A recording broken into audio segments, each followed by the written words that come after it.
Hey guys, how you doing? I'm Captain Barrington Irving. I just flew in by helicopter to visit both Katz and McMillan Elementary Schools. I'm here having the opportunity to share a little bit about some of the different adventures we do with the Flying Classroom. And I'm sure I'm going to get tons of questions. But for all you guys that are watching virtually, just a quick piece about me and my journey as relates to math and science. When I was in school, I was like, oh goodness, I got to go to another math class, I got to go to another science class. I was always bored until I realized the various opportunities that are available in math, science, technology, and engineering. Of course, you may have heard those acronyms used as STEM. What is STEM and why is it important? I went from playing for a high school that was ranked #1 in the entire country, right? And I had a full scholarship to play at the University of Florida.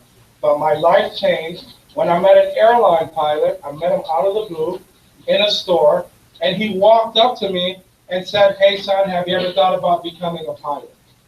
I told him I didn't think I was smart enough to fly an airplane, but I asked him one key question. That question was, how much money do you make? His response to me was, I make $117 an hour. After he told me that, I took an interest in aviation, decided to turn down my football scholarship, and here I am today. I set a Guinness World Record. I flew around the world at age 23. This was back in 2007. Became the youngest person to fly around the world and the first black man to do it. And now we also have a curriculum called the Flying Classroom. So we transformed a $5 million business jet into a real-life magic school bus, and I travel with scientists and researchers to understand how do you practically use math and science in real life. We've done a number of expeditions. I'll walk you guys through some of the expeditions that we've done, and while the camera follows me. So where is this, for example? Which state is this? Okay. Yeah. Which state? Which state? Alaska? That's right, Alaska. And guess what we did in Alaska? We wanted to highlight the process as it relates to a lot of glaciers are melting. So what we did was we went dog sledding. And I participated in a dog sledding race. And we traveled. This was in Anchorage, Alaska, and also in Fairbanks. And we rode on the dog sleds, and we worked on different glaciers. You know what glaciers are designed to do? What do you think they're designed to do? Why do we have glaciers? To chop ice? No. Why do we have glaciers? Why are they important? No?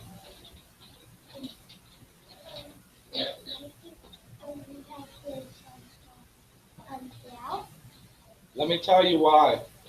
They are go ahead, one more. For water.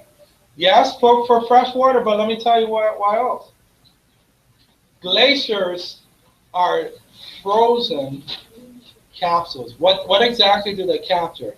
They're designed by nature to capture bacteria, CO2, and mercury that's hundreds and thousands of years old. So they get trapped in the ice, and that way they don't harm our environment. But now that all these glaciers are melting, this stuff is being released back into our environment. So that was one of the expeditions that we did. Let me see, where else? Recently, about 7 months ago, we did an expedition in the Amazon. What's important about the Amazon? Do you know? Let's see, It has trees, correct. And what do the trees do for this planet? Paper? Yes? But why else is it important? It gives you clean oxygen. Oxygen, that's right. The Amazon provides 20% of the oxygen we breathe on Earth. It's known as the lungs of the Earth. And we traveled to a place called Peru. And in Peru, we went to a pristine part of the Amazon, Puerto Maldonado. And while we were there, we were trying to do two things. Number one, capture some of the deforestation. What is deforestation?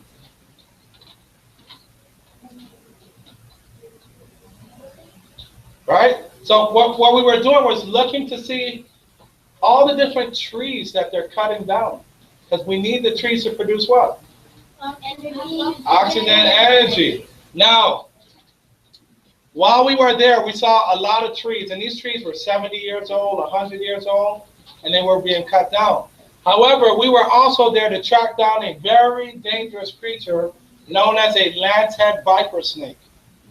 It's also called a bushmaster. You guys probably saw the video in the flying classroom. Now, we were able to capture the snake. The snake was 7 feet long, one of them, and the other one was 5 feet long.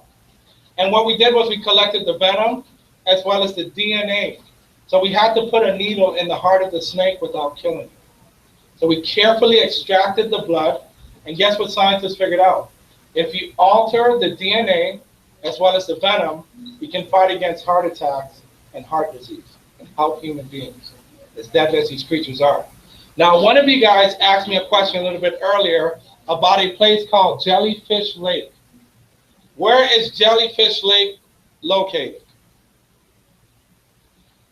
I think Jellyfish Lake is between No, not on this side of the world. I'll give you a clue. I know the cameras, they're going to reposition the cameras. It's in this region. Go ahead, young man. Go ahead. Australia, close. It's in a place called Palau.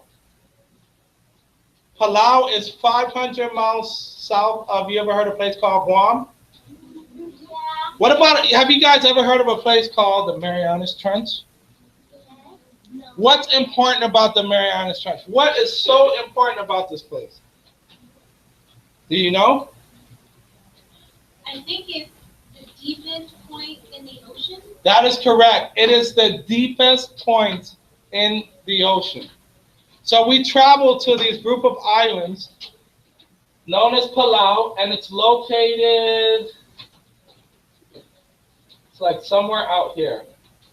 It's somewhere out here. Here it is, actually, right here, Palau. You can't see it really on the map, but it's located here. And we went, in part of Palau, there's a place called Jellyfish Lake. What happens when you swim with jellyfish? Huh? You get zapped, right? You get stung by the jellyfish. Are you supposed to swim with jellyfish? No. Guys, if you ever see jellyfish, go the other way. That really hurts. So I know you guys are saying, well, how were you able to swim with jellyfish, Captain Irving? That doesn't make any sense. How were you able to do it? Well, what happened after the Ice Age? What happened to the ocean after the Ice Age? What happened to the sea level? Right? The sea levels went up. And then what happened years and years later? What happened to the sea level? No, the opposite. Yep, it started to decrease. When the sea level started to decrease, these jellyfish got trapped inside of an island. They got trapped inside of an island. So guess what? They were cut off from the rest of the ocean.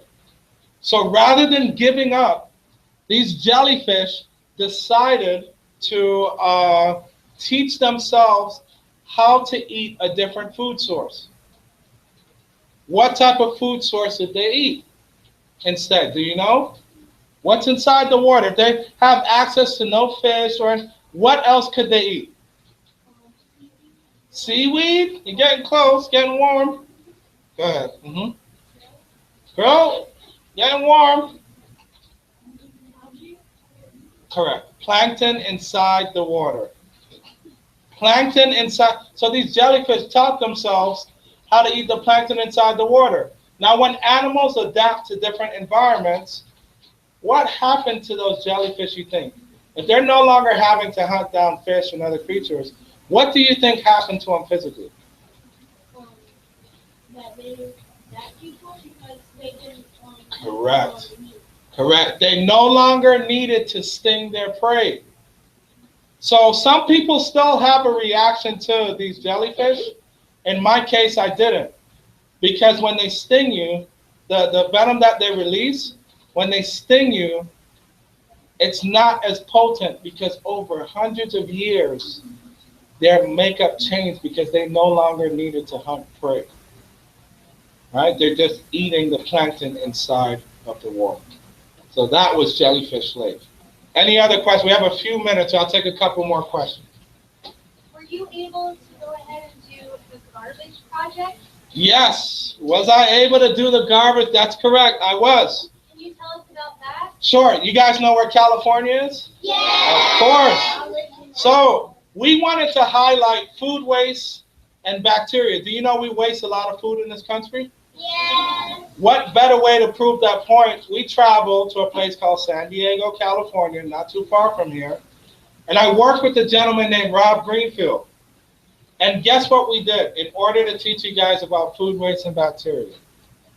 We spent 48 hours, so 2 days, eating out of the dumpsters behind grocery stores. Sounds disgusting, right? But it's not. It's not. Let me tell you why.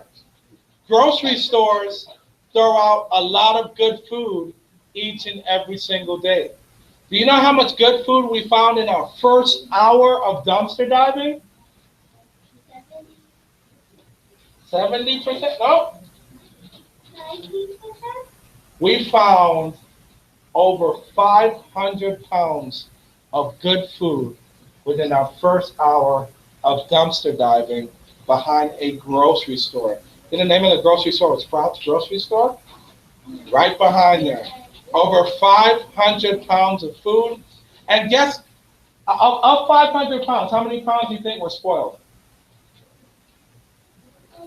If it was 500 pounds, I would say that's just about a quarter of the grocery store. A quarter of the grocery store? But how many pounds of food do you think were spoiled in the dumpster?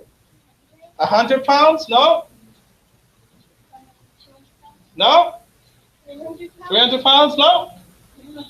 All of it? Guess what? Only 19 pounds of food was spoiled. Only 19 pounds of food was spoiled. Why did they throw it all away? Why do they throw it all away? Well, it could be for different reasons. For example, let's say someone picked up a bottle of orange juice in the store and they accidentally dropped the bottle of orange juice. And then that bottle gets dented. No one wants to buy a brand new bottle of orange juice that's dented. So guess what they do? They throw it out in the garbage. What about fruits? Let's say a shipment of bananas come in, peaches and strawberries. What do you do with the ones that's sitting there? If it didn't sell, they throw it away. Now, why don't these stores give away the food? Because the law does not allow them to do so. Because suppose these stores gave away the food and then someone ate the food and they got sick, they can turn around and sue the grocery store. All right? So that's why they don't give the food away. But a lot of people, so it's not illegal to eat out of a dumpster or take food out of a dumpster.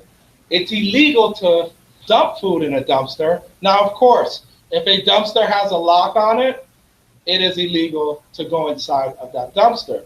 But a lot of these dumpsters don't have locks on them. I found pineapples, goodness, makeup. So young ladies, there's a lot of makeup and perfume that gets thrown away, right? I've also found, let's see, we found an Xbox One in the dumpster. Yeah, we found an iPad, and the only thing wrong with the iPad, it had a cracked screen. That was it. That was it. We thought I gave the Xbox One to one of my students in Miami, right? Because he wanted one, so I gave it to him, and he worked really hard. Now we waste a lot of food and supplies in this country. Okay. Next question. Who has another question? Yes. What was your biggest expedition? Biggest, when you say biggest expedition, what, most dangerous expedition or most exciting expedition? I'd probably say hunting, I shouldn't say hunting, tracking sea snakes in Palau. What's bad about sea snakes? Their venom? Yep, highly venomous creatures. And this was in Palau. What happens if a sea snake bites you? What happens to your body? You start shaking, yes? What else happens to your body if a sea snake bites you? All the way in the back. Uh-huh.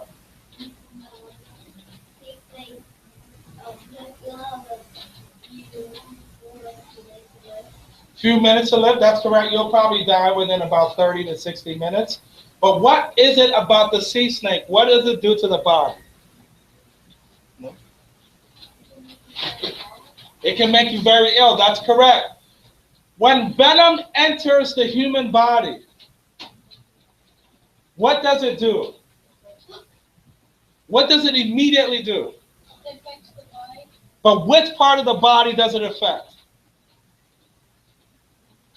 Your heart, that's correct. What else? You ever heard something called the nervous system? Yes. Yes. It immediately shuts down your nervous system. It paralyzes you. And the reason why these snakes do this is because when they're hunting for creatures, remember, they don't have hands. They can't grab creatures. So they need a way to slow the creature down so that way they could swallow it and eat it.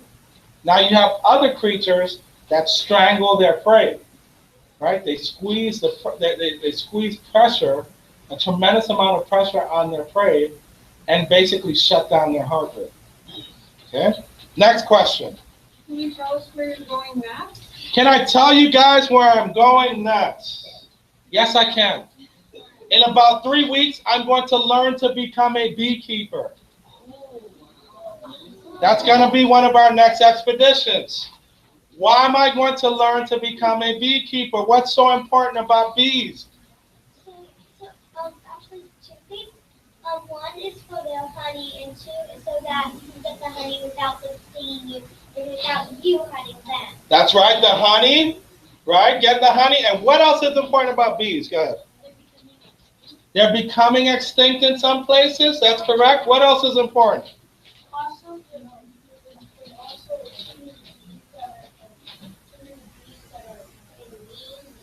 That's correct. Bees are now, the colonies are now starting to clash because certain bees aren't native to here in the United States. Well, here's what's the most important thing. You ever heard the term, let me see if you know it, go ahead. that is for pollen. That's correct, pollination. That's correct. Another expedition we're going to do will focus on farming. What if I told you farmers no longer need the sun in order to grow crops?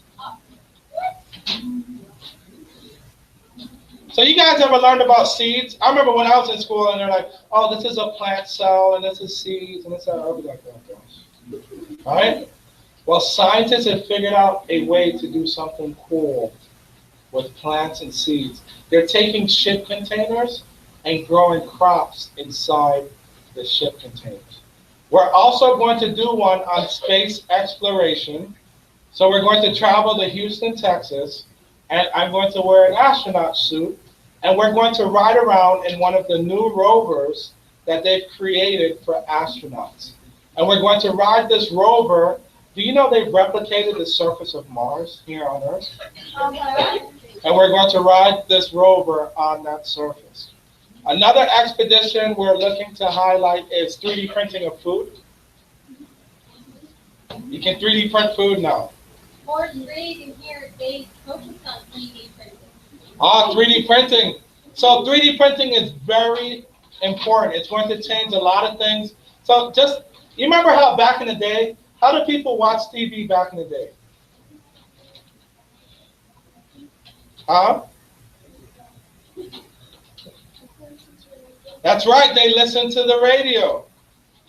3D printing is going to change manufacturing. What if I told you, we did an expedition with Nike, and Nike's figured out a way where you no longer have to 3D print, you no longer have to buy a brand new pair of shoes. You will be able to 3D print a brand new pair of shoes at home on a 3D printer, a brand new pair of Nikes, and walk out of your house with them on your feet. That is where 3D printing is going. Right now, there are NFL players that are playing the game of football with 3D printed cleats. This is where technology is going. This is where technology is going. Go ahead. Have you ever seen a volcano?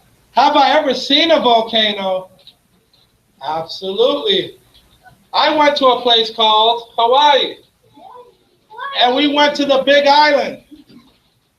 And guess what we did? You saw the helicopter we flew in today? Yeah. Well, I flew a different type of helicopter. We took the doors off the helicopter, and we flew the helicopter and hovered 10 feet above lava that was at 2,400 degrees Fahrenheit. Oh. There's video footage of that in the flying classroom.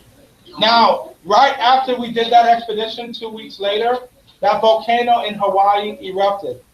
But volcanoes in Hawaii is very unique. Their eruption isn't from the top. Their eruption is from the side of the volcano. That's how their volcanoes erupt. Okay? It's very different. And you know how in the movies you see the lava racing at a fast pace? In Hawaii, it's like a slow pace. It's like literally your grandpa's walking type of deal. It's like a real slow pace. All right? Now, that was one we did with volcanoes in Hawaii. What was your most dangerous expedition? My most dangerous expedition, definitely 10 feet above lava at 2,400 degrees. If we had an emergency, we were going inside that crater. Now think about it. When you fly, what is lava releasing? What type of air? Somebody said it, hot air. What does hot air do to the blades of a helicopter? Right? You have to be real careful, especially when you're that close to lava. Another dangerous expedition we did was in Australia. It is time for the next rotation. Please make your way to the next rotation. No worries. So another dangerous expedition we did was in Australia. Have you ever heard of a creature called the cane toad? Yes. Yes. Right? So you guys learned about that a little bit. So in Australia, back in 1935, they had an issue with the cane beetle. So they decided to bring the cane toad from South America to Australia to kill the cane beetle. Scientists didn't realize a few things. Number one creature went out in the daytime, the other one went out at night. That was the first issue. The second issue is the cane toad had no natural predators in Australia. The other challenge is the cane toad can kill anything from a crocodile to a human being if you ingest the poison. You immediately suffer a heart attack if you ingest the poison. But here's the real issue. They lay 40,000 eggs at a time. They've covered over 75% of the continent. That was a real challenging expedition to do. All right? All right, so I'll take one more question. I'll actually let you pick the last question. I'll let you. Okay. We've been learning about all of these amazing and exciting places that you've gone to, and all our boys and girls have acted as scientists. Can you tell us maybe some new careers that our boys and girls, because they're learning about STEM and technology, what are some things that they could actually do when they grow up? Great question. So what are new careers or even existing careers that aren't filled? So let's first start in the realm of technology. Okay, 3D printing you guys know about. But what about careers related to energy? Solar energy, right? Electrical, right? There are all these careers in that sector. But let's talk about technology. There's a career field known as regenerative medicine. We are now able to 3D print body parts and bones. Huge industry that's about to take off. There's another industry known as biomedical engineering, right? Where you can, for example, 3D print a bionic hand. Another career field that's growing. Now, let's talk about, for example, exploring the human body. Nanotechnology. Do you know right now they're building robots the size of cells that can go inside of your body and help you fight against diseases? Yes. Right? Robotics. Robotics. They're building robots that can do things a manufacturer worker can do. What about autonomous technology? Vehicles that can drive on their own. Very soon, You see how I came here in a helicopter today? Yes. A few years from now, I'll be able to basically sit inside a helicopter with no pilot in it, and the helicopter will be able to fly on its own to wherever I need it to fly to. Space exploration, aerospace, that's about to change. We are heading to Mars soon, and that's going to provide tons of technology to utilize. What about currency? How we spend money is going to change.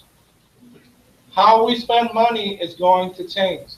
There are all these different things going on. Even the way we study the earth. You guys saw the movie Avatar? Yes. You remember in Avatar, they were looking at the tree on this 3D hologram, this virtual thing? Yeah.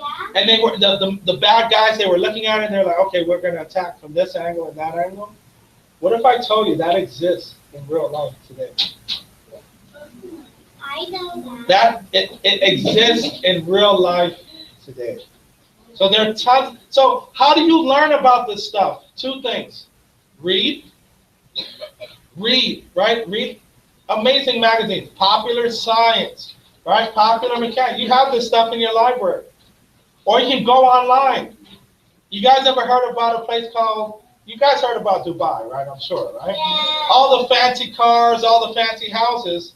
Do you know what else is in that same area in a place called Abu Dhabi? A city called Masdar City. It's 100% sustainable city on its own. The information is out there, guys. You just got to spend the time to look for it, and you'll find it. All right? So thank you guys so much. Can't wait to visit all the different classrooms and see the amazing projects. I can't wait to fly back again in a helicopter. You guys enjoyed that? Yeah. I think we're going to make that happen again. So thank you guys so When we much. go